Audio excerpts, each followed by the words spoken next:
2024 का बहुत ही अहम चैप्टर जो नीट में आने वाला चैप्टर 2 इस बार नीट 2024 में 2 क्वेश्चन आया था और नीट 2023 में भी और 22 में भी जो ट्रेंड चल रहा है उसके हिसाब से हम लोग अभी बात करेंगे। इस बार जो अभी तक जो ऐसे क्वेश्चन आते जा रहे हैं सिर्फ एनसीईआरटी से क्वेश्चन आ रहा है, तो हम लोग अभी क्या करेंगे पूरा एनसीईआरटी को पूरा फॉलो करेंगे और एनसीईआरटी से कौन सा क्वेश्चन कहाँ से क्वेश्चन आ रहा है वो भी देखेंगे। अभी ये देखिए जो हेलो एल्किन हेलो एरिन है, हेलो एल्किन हेलो एरिन में जो पहले तो क्लासिफिकेशन दिया हुआ है नेचर ऑफ सी एक्सपोर्ट देखेंगे, मैं तो कैसे प्रिपरेशन होता है और हेलो एरिन को कैसे प्रिपरेशन करते हैं, फिजिकल प्रॉपर्टीज क्या है और केमिकल प्रॉपर्टीज क्या है वो सब देखेंगे। ये देखिए कौन सा क्वेश्चन 3 में आया, ऑप्शन में 4 ऑप्शन में दिया हुआ था, देख सकते हो कौन सा टॉपिक से आया। नीट 2024 में रीनीट 2024 में क्वेश्चन कहाँ से आ रहा है देख सकते हो। और 2018 में कौन सा क्वेश्चन आया, 2024 में 2004 में कौन सा क्वेश्चन आया, 1998 में भी क्वेश्चन आया, ल्यूकास नियोजन में इस बार पूरा आ गया था क्वेश्चन। और अभी कौन सा 2025 वाला कौन सा इंपॉर्टेंट होगा वो भी देखेंगे। इस पर डायपोल मोमेंट से आ सकता है नीट 2025 में और हम लोग पूरा बात करेंगे। क्योंकि आप लोग पहली बार हुआ तो मेरा चैनल पर आप लोग सब्सक्राइब कर देना और मेरे चैनल को एक लाइक कर देना। और अभी देखते हैं 2018 का क्वेश्चन देखिए, 2015 का कौन सा कैसा क्वेश्चन आया, मैं पूरा समझा के दिखाऊंगा कैसे आता आया है। ह्यूमन हेल्थ एंड डिजीज़ का ओपीएम पोपी हम लोग समझ नीट वाला स्टूडेंट समझ सकते हैं। जो ट्रिक वाला है ओपीएम ओपीएम बॉइलिंग पॉइंट और जो नंबर ऑफ कार्बन कैसे इंक्रीज होगा, एटॉमिक नंबर कैसे होगा। इस बार नीट 2024 का कार्बोकेटाइन स्टेबिलिटी का बात किया था, तो डायरेक्ट क्वेश्चन आया था कौन सा कार्बोकेटाइन स्टेबल ज़्यादा है, ये देख सकते हो। इधर से देखेंगे कौन सा कैसे स्टेबिलिटी इंक्रीज होता है और डिक्रीज होता है, देख सकते हो। 2019 का इस कॉन्सेप्ट के ऊपर बेस करके क्वेश्चन आया था और 2010 में भी रिएक्टिविटी ऑफ SN1 जो रिएक्शन है वो कैसे डिपेंड करता है, कैसे आता है वो भी आया था, देखेंगे कैसे आया था क्वेश्चन। 2016 वाला क्वेश्चन सब्स्टिट्यूशन रिएक्शन आया था, 2014 वाला क्वेश्चन कैसे आया था देखेंगे। मार्कोनिकॉफ रूल क्या है और डिहाइड्रोजनेशन रिएक्शन क्या होता है, वो डायरेक्ट एनसीईआरटी से क्वेश्चन यही पूछ दिया था। 2020 वाला क्वेश्चन कौन सा मेजर प्रोडक्ट होगा, ये देख सकते हो कैसे क्वेश्चन आ रहा है। और एक बात से सुनिए, जो क्वेश्चन आप लोग काट मत कीजिए, स्किप मत कीजिए, एक लाइक कीजिए और सब्सक्राइब कीजिए। हम लोग अभी शुरू करते हैं पूरा चैप्टर, पूरा आधा घंटे के अंदर हम लोग खत्म कर देंगे और पूरा एनसीईआरटी को कवर करेंगे और 2025 वाला कौन सा क्वेश्चन आएगा वो भी देखेंगे। ये बहुत इंपॉर्टेंट चैप्टर है जो डायरेक्ट कोई भी क्वेश्चन कर सकता है। जो नीट में जो 8 मार्क वाला क्वेश्चन आएगा, 2 क्वेश्चन तो कंफर्म है इस चैप्टर से नीट 2024 में आया। तो अभी 2025 वाला और बोर्ड भी जो लोग देखने चाहता है वो जो एनसीईआरटी से डायरेक्ट क्वेश्चन आ रहा है, बोर्ड का एनसीईआरटी से लाइन उठा के दे रहा है, लाइन के एनसीईआरटी का क्वेश्चन दिया हुआ है, एक्सरसाइज और इंटेक्स पूरा सॉल्व करेंगे वो भी देख सकते हो। और एनसीईआरटी नीट वाला तो स्टूडेंट बहुत जरूरी है नीट के लिए। मैं अभी बात करते हैं हेलो एल्केन और हेलो एरिन क्या है, हेलो एल्केन और हेलो एरिन। तो ये देखिए हेलो एल्केन क्या है, sp3 हाइब्रिडाइज्ड कार्बन एटम होता है उसमें, और उसमें हेलोजन एटॉस जो रहता है और एल्काइल ग्रुप से अटैच रहता है। हेलो एरिन क्या है, उसमें sp2 hybridised carbon aryl group से अटैच रहेगा और एंटीबायोटिक इफेक्टिवली वो जो हम लोग हेल्थ पढ़ेंगे। और आगे लास्ट वाले चैप्टर में करता है जो मिलिट्री में यूज होता है हेलो एरिन।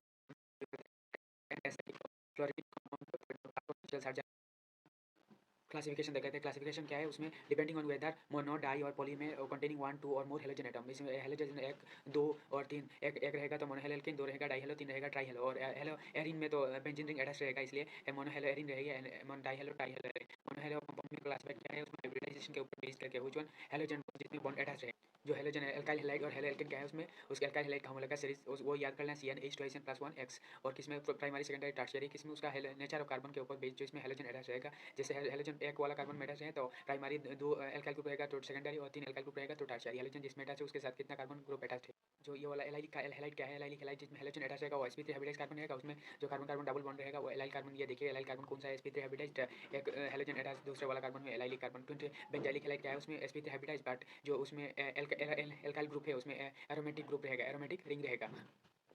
ये देखिए sp3 हाइब्रिडाइज्ड। विनाइलिक क्या है, विनाइलिक तो ऑप्शन में था, sp2 हाइब्रिडाइज्ड विनाइलिक, ये वाला sp2 हाइब्रिडाइज्ड है और कार्बन कार्बन डबल के 23 एराइलिक वाला sp2 हाइब्रिडाइज्ड रहेगा और sp2 हाइब्रिडाइज्ड एरोमेटिक रिंग रहेगा। नोमेनक्लेचर में ज़्यादातर इंपॉर्टेंट है कॉमन नेम ज़्यादा इंपॉर्टेंट है। आईपीएससी नेम तो रूल है पता है तो कोई भी कर लेगा। Common name of alkyl halide derive from the naming of alkyl group followed by name of halide. IUPAC system nomenclature alkyl halide are name is halo substituted hydrocarbon for mono halo substituted derivative of benzene. Common IUPAC name are same, ये जरूरी याद रखना। इसमें ज़्यादा important है same tribromo benzene 13 tribromo 13 tribromo benzene. मेरा community पूछता है देख सकते हो कैसे क्वेश्चन पूछ सकते हैं। Die halo alkane same type of halogen atom attach रहेगा।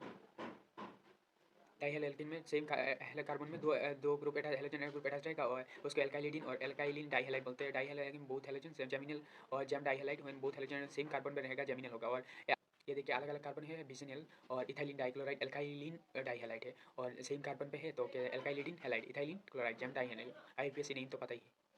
ये वाला बहुत ज़्यादा इंपॉर्टेंट है क्योंकि ऑर्गेनिक केमिस्ट्री में जहाँ पर जाओगे उधर पोलैरिटी नॉन पोलर पोलर क्या है, पोलर प्रोटिक पोलर एप्रोटिक हर जगह मिल जाएगा। इसलिए मैंने पूरा एनसीईआरटी का जितना भी टॉपिक है जितना यहाँ पर ये वाला है सब कुछ उठा के एक जगह पे ये वाला स्क्रीनशॉट लेना ना। देखिए पोलर प्रोटिक क्या है, म्यू नॉट जीरो है, नॉन पोलर सॉल्वेंट यही है, ये सब याद रख लेना हो जाएगा तुम्हारा। पोलर प्रोटिक सॉल्वेंट जो हाइड्रोजन के साथ फ्लोरीन ऑक्सीजन नाइट्रोजन अटैच रहेगा तो ये सब होता है पोलर प्रोटिक। और पोलर एप्रोटिक सॉल्वेंट ये सब है, तो ये सब याद रखना 100% तुम्हारा केमिस्ट्री का जितना भी पोलर है वाला कॉन्सेप्ट दूर हो जाएगा। ये देख लेना एक बार।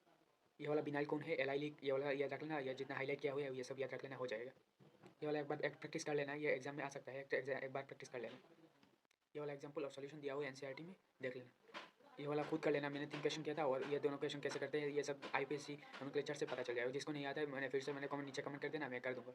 तो nature of C X bond, nature of C X bond, उसमें पोलराइजेशन है। पोलराइज क्या है, पॉजिटिव चार्ज कार्बन के ऊपर आ गया, हेलो हेलोजन के ऊपर नेगेटिव चार्ज आ गया है, पार्शियल पॉजिटिव और पार्शियल नेगेटिव चार्ज है। तो इलेक्ट्रोनेगेटिव ज़्यादा कौन है, ज़्यादा हेलोजन एटम है, यही बोला। और जो हम लोग नीचे में जाने में हेलोजन का साइज इंक्रीज होता है, और फ्लोरीन जो स्मॉलेस्ट होता है, और आयोडीन है जो लार्जेस्ट होता है। जो एल्काइल हैलाइड हम लोग बनाते हैं वो आसानी से alkyl halide best prepared from alcohol which are easily accessible. ये वाला कार्बन वाला ये सब याद रखना जरूरी नहीं है, सिर्फ ये वाला डबल मोमेंट याद रखना, हो जाएगा तुम्हारा। जो फ्लोरीन ज़्यादा होता है स्मॉलेस्ट साइज़ के कारण, किस लिए होता है, स्मॉलेस्ट साइज़ के कारण। और ये सब सिर्फ डबल मोमेंट वाला इंपॉर्टेंट है, ज़्यादातर इंपॉर्टेंट है। ये सब वैल्यू याद रखना जरूरी नहीं है। मेथड ऑफ प्रिपरेशन में कैसे होता है, जो थायनिल क्लोराइड है उसमें बेस्ट प्रिपेयर्ड होता है, क्योंकि जो गैसियस प्रोडक्ट बनता है, और 2 gases are acyl X which जो एल्काइल हैलाइड प्योर दे देता है। और टर्शियरी अल्कोहल के साथ जब रिएक्शन होगा तो सिंपली शेक करने से एसीएल के साथ हो जाता है तुम्हारी रिएक्शन। और 1 डिग्री 2 डिग्री जो एसीएल के साथ रिएजेंट जेडेंस के साथ जब रिएक्शन होता है उसमें रिएजेंट लगता है, और 3 डिग्री कार्बन में कैटालिस्ट नहीं लगता है। और constant boiling of preparing alkyl product yield are में सोडियम और potassium 95 orthophosphoric acid are activity of alcohol पहले बाद में 1 डिग्री होता है।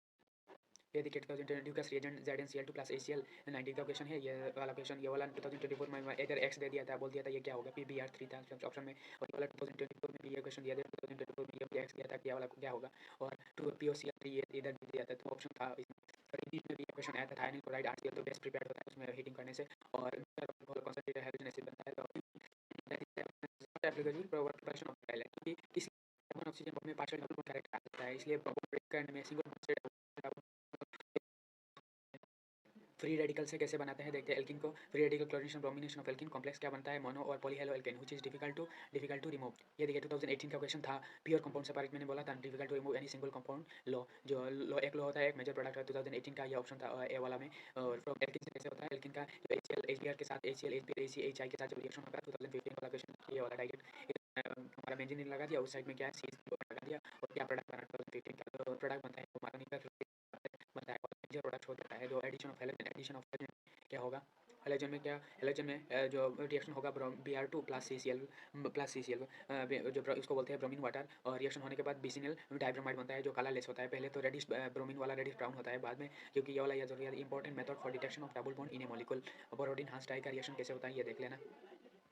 मोनोक्लोरिनेशन रेडिकल करने के बाद क्या कौन सा 4 प्रोडक्ट बनता है, और फिंकल हेलोजन एक्सचेंज रिएक्शन कौन सा है, एक फिंकलस्टीन रिएक्शन और दूसरा वाला स्वार्ट्ज रिएक्शन। फिंकलस्टीन में क्या होता है, ड्राई एसीटोन देने के बाद NaI जब रिएक्शन होगा NaI के साथ जब एल्काइल आयोडाइड बनेगा, और फिर स्वार्ट्ज रिएक्शन में एल्काइल फ्लोराइड बनता है। ये वाला ऑपोजिट याद रखना, जिसमें फिंकलस्टीन है उसमें आई बनता है, और फिंकलस्टीन वाला बाकी जो है रिएक्शन स्वार्ट्ज रिएक्शन उसमें फ्लोरीन आ जाता है, जिसमें फ्लोरीन है जिसमें उसमें फ्लोरीन नहीं आता। वो NaBr प्रेसिपिटेटेड ड्राई एसीटोन क्या फॉरवर्ड रिएक्शन लेक चटलिया प्रिंसिपल के हिसाब से होता है। और एल्काइल फ्लोराइड जो होता है वो हीटिंग करता है एल्काइल क्लोराइड ब्रोमाइड के साथ, जब मेटेलिक फ्लोराइड जैसे example metallic fluoride Swarts reaction में देख स्वार्ट्ज साहब के साथ फ्लोरीन नहीं है तो उसके साथ फ्लोरीन आ गया। जो ये देखिए ये चारों वाला ये रिएजेंट याद रख लेना, हो जाएगा तुम्हारा। बोलेगा स्वार्ट्ज साहब का कौन सा रिएजेंट है वो बोलो, 4 ऑप्शन में दे देगा। हाइड्रोकार्बन से 2018 का फ्लोरीन FeCl3 दे दिया, डार्क किया है। इलेक्ट्रोफिलिक सब्स्टिट्यूशन रिएक्शन होगा उसमें क्लोरीन और Br2 हो सकता है। इसमें जब रिएक्शन होगा एक ऑर्थो वाला एक पैरा वाला मेजर प्रोडक्ट बनेगा। तो ऑर्थो पैरा इसीलिए separative to large difference in the boiling point ज़्यादा डिफरेंस है, और उसका आयोडीन के साथ जो रिएक्शन होगा रिवर्स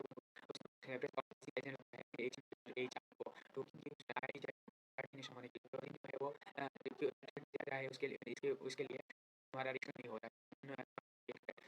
सेंडमेयर रिएक्शन तो एमाइन चैप्टर में पढ़ेंगे, फिर भी एक बार पढ़ लेते हैं।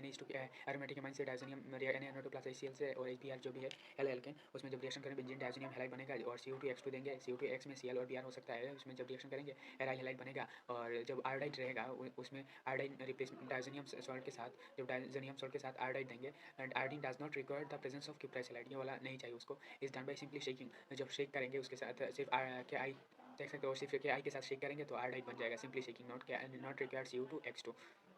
डार्जिलिंग मेथड क्या है, जो थायनिल क्लोराइड के एरोमेटिक वाला OH लाएगा तो पाइरिडिन बेस रहेगा उसमें, जब साइक्लोहेक्सेन बन जाएगा। और पेरोक्साइड रहेगा तो जिसमें अल्फा हाइड्रोजन कम है ज़्यादा है उसमें लाएगा। ये देखिए अल्फा हाइड्रोजन ज़्यादा है, और पेरोक्साइड रहेगा तो जो पेरोक्साइड नहीं रहेगा तो ये नहीं होगा रिएक्शन। ये वाला देखिए प्रोडक्ट कैसे कौन सा प्रोडक्ट बना, ये वाला कौन सा प्रोडक्ट बन सकता है। जब एकदम फोटोक्लोरिनेशन करने के बाद जो सिंगल मोनोक्लोराइड बनेगा ये नियोपेंटेन है, और 3 आइसोमेरिक मोनोक्लोराइड बनेगा तो एमपेंटेन हो जाएगा, और 4 आइसोमेरिक मोनोक्लोराइड बनेगा आइसोपेंटेन। और जो SOCl2 के साथ रिएक्शन है उसको बोलते हैं डायजीन मेथड। पायरेटिन और Cl2 ये वाला प्रोडक्ट बनेगा, उसमें रिएक्शन करने के बाद ये वाला प्रोडक्ट उसमें bromine does not takes place in benzene ring, याद रखना। और मैकेनिकल रूल्स क्या है, जिसमें अल्फा हाइड्रोजन कम रहेगा उसमें अटैच रहेगा। साइक्लोहेक्सिन के साथ जब रिएक्शन उसके साथ जब रिएक्शन होगा ये वाला प्रोडक्ट बनेगा, और इसके साथ ये वाला प्रोडक्ट बन जाएगा। जब आयोडीन है strong nucleophile so it displace behind negative ion.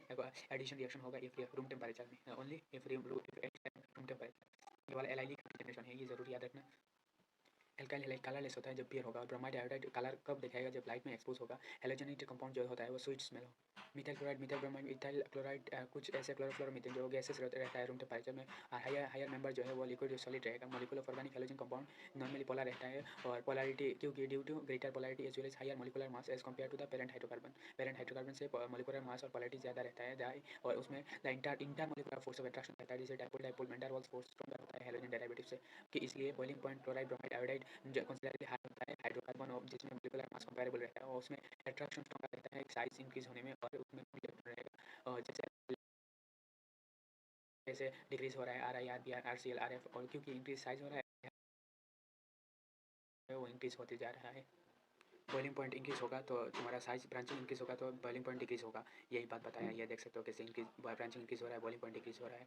और बॉइलिंग पॉइंट आइसोमेरिक डायहल है लेकिन नियरली सेम रहता है, क्योंकि पैरा आइसोमर जो है हाई मेल्टिंग होता है उसमें ड्यू टू, क्योंकि कंपेयर टू ऑर्थो और मेटा में, क्योंकि पैरा में क्या होता है सिमेट्री होता है जो क्रिस्टल में फिट हो जाता है और पैरा के हिसाब से। एग्जाम में आएगा तो पहले क्या देखना चाहिए, डेंसिटी में पहले देखना है एटॉमिक मास जिसका ज़्यादा है उसका डेंसिटी सबसे ज़्यादा है। दूसरे में देखेंगे कि हेलोजन एटम में ज़्यादा है, आप लोग ये वाला ट्रिक इसमें लगा देना हो जाएगा। देखना नंबर तीसरे पोजीशन में देखेंगे नंबर ऑफ कार्बन एटम, तो इसमें ये वाला कैसे याद रखेंगे हम लोग। इसमें जो बॉइलिंग पॉइंट और मेल्टिंग पॉइंट का डाइहेलो एल्केन और डाइहेलो में कैसे याद रख लेना, सिर्फ ऑर्डर याद रख लेना। डेंसिटी का ऑर्डर देख लेना, इस वाला हो जाएगा। वाटर से ज़्यादा होता है, ये तो बात बता दी। सॉल्युबिलिटी आते हैं मेल्टिंग पॉइंट देख सकते हो OPM, और मेल्टिंग पॉइंट में बॉइलिंग पॉइंट OPM और मेल्टिंग पॉइंट POM पॉम। हेलोल्किन का सॉल्युबिलिटी पानी में बहुत कम है। हेलोल्किन क्या होता है, dissolve solvent because new intermolecular attraction between haloalkane और halo and solvent molecule and same strength and one being broken in the separate haloalkane and solvent molecule, आसानी से ब्रोक कर सकता है। ब्रोमोफ्लोरो ये वाला ट्रिक लगा देना है, तो ट्रांसिंग इंक्रीज और में इंक्रीज साइज होगा तो तुम्हारा बॉइलिंग पॉइंट जो है वो लगा देना। ये मैंने लिख लिया। न्यूक्लियोफिलिक सब्स्टिट्यूशन और के साथ कैसे रिएक्शन होता है वो भी देखेंगे। न्यूक्लियोफाइल का है वो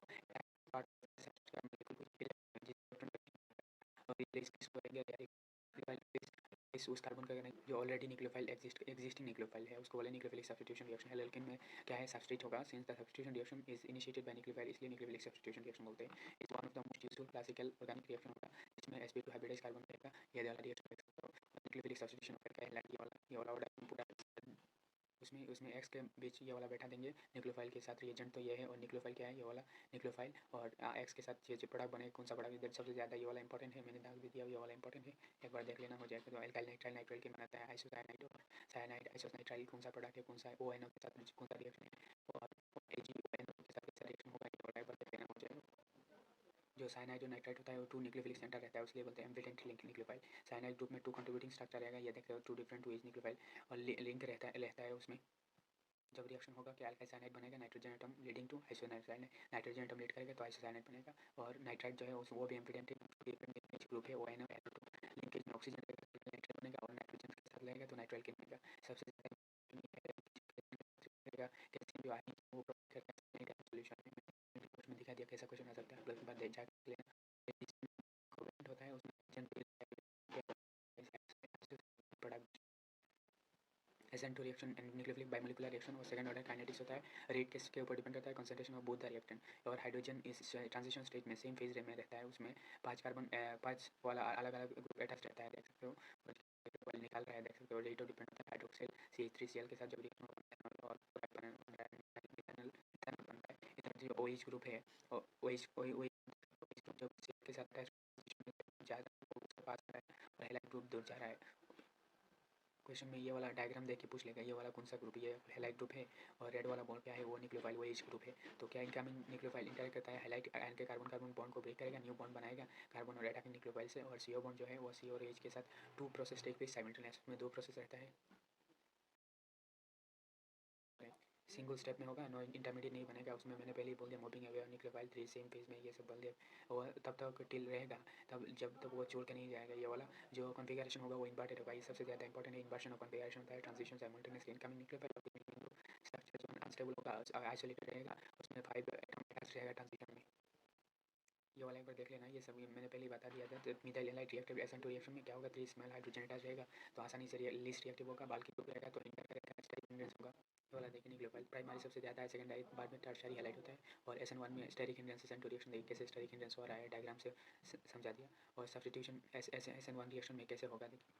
SN1 रिएक्शन में पोलर प्रोटिक सॉल्वेंट मैंने पहले ही बोल दिया, वाटर अल्कोहल एसिडिक, ये सब नहीं बताऊंगा। फास्ट होता है, काइनेटिक्स होगा, रेट किसमें डिपेंड हो रहा है, कंसंट्रेशन रिएक्टेंट के ऊपर। टर्शियरी ब्यूटाइल ब्रोमाइड बनेगा, वो चीज़ है टर्शियरी ब्यूटाइल ब्रोमाइड, ये देखिए। और 2 स्टेप में होगा, एक होगा रेट डिटर्मिनिंग स्टेप, दूसरा वाला होगा जो स्लो स्टेप होगा पहले वाला स्लो स्टेप है और रेट डिटर्मिनिंग स्टेप है। और दूसरा वाला पहले वाला में कार्बोकेटायन जो इंटरमीडिएट बन रहा है वो उसको SN1 रिएक्शन को स्टेबिलिटी देगा उसके ऊपर बेस करके। और तुम्हारा ये वाला न्यूक्लियोफाइल जो है कैसे bromide and substitution reaction complete करेगा। जो पहले स्टेप 1 पे स्लो स्टेप है, रिवर्सिबल CBl बॉन्ड ब्रेक हो रहा है और सॉल्वेशन ऑफ हैलाइड आयन होता है, प्रोटॉन ऑफ प्रोटिक सॉल्वेंट होगा। Since the rate of reaction किसमें स्लो स्टेप डिपेंड करता है, उसमें concentration of alkyl halide not on concentration of hydroxyl ion. जितना स्टेबिलिटी ऑफ कार्बोकेटायन जितना होगा उतना आसानी से एल्काइल हैलाइड बनेगा, फर्स्ट रिएक्शन होगा। 3 डिग्री सबसे ज़्यादा होता है SN1 में और 3 डिग्री सबसे कम होगा SN2 में। ये वाला देख सकते हो, उसमें सेम रीज़न है एलाइलिक, सेम इस तरह का रीज़न के कारण सेम एलाइलिक बेंजाइलिक हैलाइड जो हाई रिएक्टिव होता है SN1 रिएक्शन में। कार्बोकेटायन 10 फॉर्म स्टेबलाइज तो रेजोनेंस के कारण। ये वाला देखिए कैसे रेजोनेंस दिखा रहा है, ये वाला रेजोनेंस। और एल्काइल ग्रुप में रिएक्टिविटी देख सकते हो, RI का सबसे ज़्यादा और RF का कम।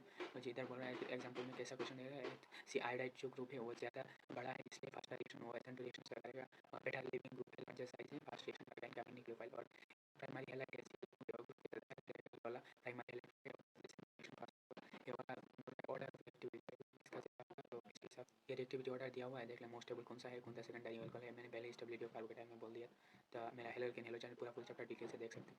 पोलरिमीटर क्या है, angle by which plane polarise what is the instrument polarimeter. ये वाला पोलरिमीटर होता है, एक पॉजिटिव वाला एक डेस्ट्रोलेटर है, एक रिबोलेटर। ऑप्टिकल आइसोमरिज्म जो रोटेशन ऑफ फेनोमेना होता है उसको बोलते हैं ऑप्टिकल आइसोमरिज्म। और लुईस पेस्टियर साहब ने बोला था मोलिकुलर सिमेट्री में जो लुईस पेस्टियर साहब ने बोला था, डेमोन्स्ट्रेट क्या किया था, ये देखिए modern chemistry laid the foundation of modern chemistry. He demonstrated that the aqueous solution of both type of crystal rotation equal magnitude for solution of equal concentration but opposite in direction। ये वाला याद रख लेना। जो different carbon होना चाहिए, not super impose होगा तो एसिमेट्रिकल और स्टीरियो सेंटर होगा। और लेक सिमेट्री नहीं रहेगा तो एसिमेट्रिक मॉलिक्यूल होगा, उसमें नॉन सुपर इम्पोसिबिलिटी रहेगा, ऑप्टिकल एक्टिविटी। और कायरल मॉलिक्यूल क्या है, जो कायरलिटी है, कायरल मॉलिक्यूल ऑप्टिकल एक्टिव रहेगा, नॉन सुपर इम्पोसिबल और मिरर इमेज। जो सुपर इम्पोसिबल मिरर इमेज रहेगा तो कायरल ऑप्टिकल इनएक्टिव। और जो कि लेफ्ट और वाला राइट हैंड पुट करके दिखा है एनसीईआरटी 2006 वाला क्वेश्चन बोल रहा है कौन सा कायरल है, कौन सा एग्जाम में आएगा तो कायरलिटी कौन सा कायरल है, कौन सा ना ये कायरल है, ये इस तरह का क्वेश्चन आता रहता है। ये देखिए वाला एग्जाम्पल दे दिया, ये सब एक बार प्रैक्टिस कर लेना, हो जाओगे। Stereo center related to each other the non superimposable mirror image, इसको बोलते हैं enantiomer. Non superimposable enantiomer क्या है, pair of chiral molecule are mirror image to each other होता है non superimposable mirror image. और enantiomer are identical physical properties namely melting point, boiling point, refractive index. The only difference they only differ in the respective rotation of plane polarised light. If one is एनर्जीमर एक्सोटरी other लिबरेटरी होगा। और एनर्जीमर equal proportion में रहेगा तो zero optical rotation रहेगा, क्योंकि one isomer is rotation to other, उसको बोलते हैं रेसिमिक मिक्सचर और रेसिमिक मॉडिफिकेशन। उस प्रोसेस को क्या बोलते हैं, उसको प्रोसेस को बोलते हैं रेसिमाइजेशन। इंटेक्स का क्वेश्चन का सॉल्यूशन दिया हुआ है, देख लेना एक बार। रिटेशन क्या है, प्रिजर्वेशन स्पेशल अरेंजमेंट जो है एसिमेट्रिकल सेंटर, केमिकल रिएक्शन और ट्रांसफॉर्मेशन। रिएक्शन में क्या होगा, no bond into the stereo centre broken and the product have same general configuration of group at stereo centre. Reactor में होगा और प्रोडक्ट में जो होगा। ये वाला क्वेश्चन देखिए, ये वाला डायरेक्ट एनसी आएगा तो क्वेश्चन एनसीईआरटी से आएगा। ये वाला रिएक्शन दे दिया, देख लेना एक बार, हो जाएगा। Configuration symmetric centre, reactor product same है बट साइन ऑप्टिकल रोटेशन अलग है, इसलिए क्यों, because two different compound have same configuration, symmetric centre में डिफरेंट ऑप्टिकल रोटेशन। ये तो नीट में अभी तक नहीं आया पर एनसीईआरटी मॉक टेस्ट में आता रहता है क्वेश्चन। इधर क्या होगा, इन्वर्शन, इधर रिटेशन होगा, इधर रेसिमाइजेशन होगा। ये वाला दे दिया, जो ऑप्टिकली इनएक्टिव है, जो प्रोडक्ट बनेगा वो ऑप्टिकली इनएक्टिव प्रोडक्ट बनेगा। 50-50 पे मिक्सचर रहेगा तो ऑप्टिकली रेसिमाइजेशन होगा, उसमें ऑप्टिन होगा। ऑप्टिकली इनएक्टिव मैंने पहले ही बोल दिया, जो ऑप्टिकली एक्टिव एल्काइल हैलाइड है, प्रोडक्ट जो फॉर्म होगा SN2 मैकेनिज्म से, वो कॉन्फिग इन्वर्टेड कॉन्फिगरेशन में रहेगा। और because the nucleophile attack itself on the side opposite to one where the halogen atom present opposite में अटैक होगा तो OH डैश प्रोडक्ट बनेगा। NaOH प्लस Na कॉन्फिगरेशन 2015 का क्वेश्चन देखा, SN1 रिएक्शन बोल रहा था क्वेश्चन में 2015 में SN1 रिएक्शन में कौन सा होगा, इम्बर्शन, रेसिमाइजेशन, रिटेंशन। तो आंसर रेसिमाइजेशन था। Carbocation form by splash sp2 hybridise planar एकाइड। रिएक्टिविटी किसमें डिपेंड करता है, कार्बोकेटाइन के ऊपर। 2010 में क्वेश्चन आया था। जो 2016 में बोल रहा था ये वाला रिएक्शन क्या होगा, सब्स्टिट्यूशन रिएक्शन है। जो ये वाला रिएक्शन देख के पूछ लिया था। अभी देखेंगे beta elimination product. Beta elimination product में बीटा कार्बन कौन सा होता है, ये वाला अल्फा कार्बन, ये वाला बीटा कार्बन, ये वाला गामा कार्बन। तो बीटा अल्कोहलिक 2016 में ये वाला क्वेश्चन पूछ दिया था। अल्कोहलिक के देखिए कैसे प्रोडक्ट बनेगा, तो एल्कीन प्रोडक्ट बन रहा था, बीटा एलिमिनेशन हो रहा था। ये वाला पूरा एक बार पढ़ लेना। मेजर प्रोडक्ट वाला कार्बन बनेगा जिसमें मोर number of beta hydrogen atom रहेगा, एल्कीन प्रोडक्ट। और जैसे के हिसाब से डाइहाइड्रोजन रिएक्शन उसके होगा जिसमें नंबर ऑफ एल्काइल ग्रुप ज़्यादा रहेगा W1 कार्बन के हिसाब से। एलिमिनेशन रिएक्शन और सब्स्टिट्यूशन रिएक्शन ये वाला दे दिया है। देखिए जो एलिमिनेशन रिएक्शन जो मैंने बोला SN1 होगा 3 डिग्री वाला पहले ज़्यादा स्टेबल होगा और 1 डिग्री वाला कम रहेगा। और SN एलिमिनेशन में रिएक्शन होगा तो देख सकते हो कैसे रिएक्शन है। Elimination depend upon the nature of alkyl size of base nucleophile. तो बाल क्या ग्रुप होगा तो प्रेफर करेगा तो क्या SN1 और SN2 बोलो आप लोग बोलना। और अभी देखना रिएजेंट बात में इधर ज़्यादातर स्टूडेंट का गलत होता है। SN1 रिएक्शन टार्शियल हैलाइड याद रखना, और SN2 रिएक्शन में प्राइमरी हैलाइड किया। SN1 रिएक्शन में टार्शियल हैलाइड सबसे ज़्यादा और SN2 में प्राइमरी हैलाइड तुम्हारा प्राइमरी हैलाइड सबसे ज़्यादा, ये जरूर याद रखना। और उसमें सिर्फ सेकेंडरी वाला में दिक्कत होगा क्योंकि SN2 कुछ में और एलिमिनेशन हो, ये भी मैं एक बता दूंगा। मैं दूसरा वाला एमाइन चैप्टर में बता दूंगा, आप लोग हाइड्रोकार्बन और जो चैप्टर है उसमें बताऊंगा। ये वाला देखिए reaction of metal most organometallic compound क्या है और कितना रिएजेंट RMGX है। 2010 का रिप्लेस CH3 को रिप्लेस किया था बेंजीन से, और ये वाला सेम क्वेश्चन दे दिया था। और 2009 में भी ये क्वेश्चन दिया था RX प्लस MG क्या बना RMGX। गिगनर साहब ने क्या काम कर रहा था, उन्होंने मिथाइलेशन कर रहा था, एफिशिएंट कैटालिस्ट ढूंढ रहा था। बाद में क्या मिल गया उनको, जिंक और डाइथाइल ईथर के साथ जब रिएक्शन हुआ वो क्या बन गया उधर, तो वो वाला उनका काम में आ गया। और गिगनर रिएजेंट क्या है, कार्बन मैग्नीशियम जो बॉन्ड है कोवैलेंट होता है, वो हाईली पोलर होता है। मैग्नीशियम हाइड्रोजन बॉन्ड जो है वो आयनिक होता है, ये बात बताया। और गिगनर रिएजेंट हाईली रिएक्टिव होगा जो सोर्स प्रोटॉन और any source of proton to give hydrocarbon. Even alcohol amine sufficiently acidic to convert their hydrocarbon. 2010 वाला क्वेश्चन जो है जो even avoid traces of moisture, क्यों मॉइस्चर के देंगे तो अल्कोहल अलग मेथड दिखाएगा। वाइट ड्राई तार इसलिए देते हैं। On the other hand the is consider method for converting halide to hydrocarbon बन जाएगा हाइड्रोकार्बन में। ओट्स रिएक्शन क्या है, Wurtz reaction 2 RX plus twice Na giving the product RR plus twice NaX। और न्यूक्लियोफिलिक सब्स्टिट्यूशन रिएक्शन क्या है, RX plus KOH ROH plus OH जो nucleophile है, एल्काइल हैलाइड वो जो लेस रिएक्टिव है न्यूक्लियोफिलिक सब्स्टिट्यूशन रिएक्शन में। क्यों, कारण क्या है, क्योंकि रेजोनेंस इफेक्ट होता है जो कंजुगेशन में पाई इलेक्ट्रॉन इन्वॉल्व हो जाता है और इसमें पार्शियल डबल बॉन्ड कैरेक्टर आता है रेजोनेंस के कारण उसमें, इसलिए क्लीव डिफिकल्ट होता है, क्लीवेज डिफिकल्ट हो जाता है। दूसरा वाला कारण तो इधर sp2 हाइब्रिडाइज एराइल में हो जाता है इसलिए। और यह वाला sp3 हाइब्रिडाइज की बात बताया, उसमें haloarene less reactive, haloarene towards nucleophilic substitution reaction. तीसरा वाला problem instability of phenyl cation, instability of phenyl cation, instability of phenyl cation, haloarene phenyl cation result of self ionisation था, stabilisation by therefore SN1 mechanism. चौथा वाला because of the possible repulsion के कारण होता है। और अभी क्लोरोबेंजीन जो कन्वर्ट होता है फिनॉल में by heating in aqua sodium hydroxide solution. ये देखिए NaOH 623 300 एटीएम और H पॉजिटिव दे दिया, अल्कोहल बन गया। ये वाला 2011 का क्वेश्चन था, presence of electron withdrawing group at of temperature position increases the reactivity of haloarene, reactivity दे दिया था। ये बोल रहा था ये वाला।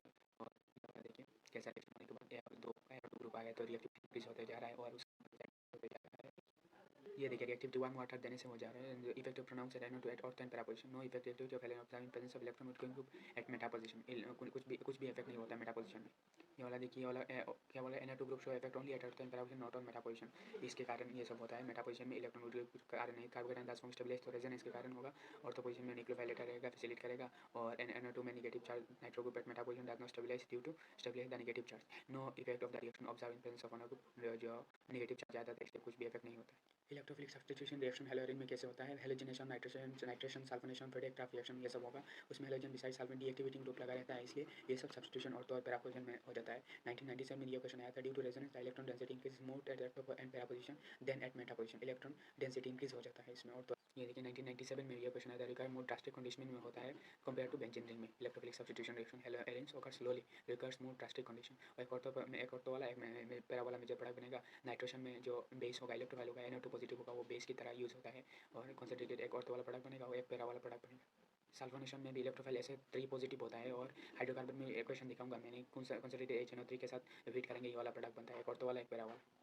इलेक्ट्रोफिलिक जब कैसियन देंगे तो एसीटोनाइट्राइल CH3MgBr कन्वर्शन में यूज़ होता है। और रिएक्शन इस तरह का भी आता है और ज़्यादातर मॉक टेस्ट में इस तरह का क्वेश्चन आता है। देखिए एल्काइलेशन करेंगे तो एक वार्तो वाला बनेगा, एक पैरा वाला। और जब एसाइलेशन जब Cl ग्रुप डायरेक्ट CO से अटैच रहेगा तो एसाइलेशन होगा। और एक माइनर और एक मेजर प्रोडक्ट, पैरा वाला ज़्यादातर पैरा वाला मेजर प्रोडक्ट होता है। इधर क्वेश्चन क्या पूछ रहा है, chlorine is electron withdrawing group और तो and direct electrophilic aromatic substitution, why क्यों हो रहा है, क्योंकि क्लोरीन इलेक्ट्रॉन विड्रॉइंग ग्रुप तो इंडक्टिव इफेक्ट से inductive effect release electron through resonance से इलेक्ट्रॉन रिलीज कर देता है। दो inductive effect chlorine destabilise the intermediate, जो इंटरमीडिएट कार्बन है वो उसको डिस्टेबलाइज कर देता है ड्यूरिंग इलेक्ट्रोफिलिक सब्स्टिट्यूशन में, और electrophilic resonance effect stabilise the intermediate carbocation और पैरा पोजीशन में स्टेबलाइज कर देता है। और resonance halogen tends to stabilise the carbon effect more at ortho and para position. Reactivity is thus controlled by stronger inductive effect.